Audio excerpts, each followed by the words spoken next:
బాలికల గురుకుల పాఠశాలలో విద్యార్థిని పట్ల లైంగిక వేధింపుల విషయానికి వెలుగులోకి రావడంతో మెండోరా ఎస్ఐ సుహాసిని సీరియస్ గా స్పందించారు. వెంటనే సదరు బాలికల గురుకుల పాఠశాలకు చేరుకొని పూర్తిస్థాయిలో విచారణ చేపడుతున్నామని, వెంటనే బాధ్యులపై చర్యలు తీసుకుంటామని ఆమె తెలిపారు.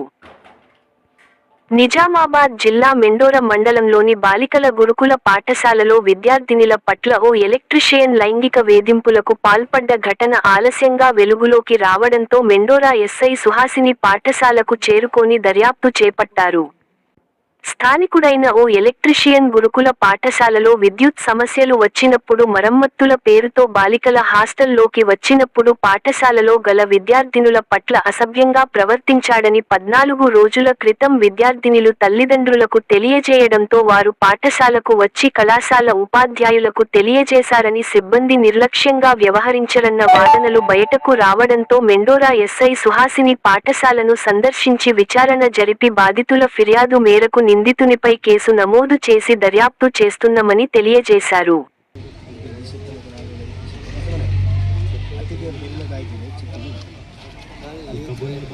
నమస్తే అండి, నేను Mendora sub inspector of police Suhasini.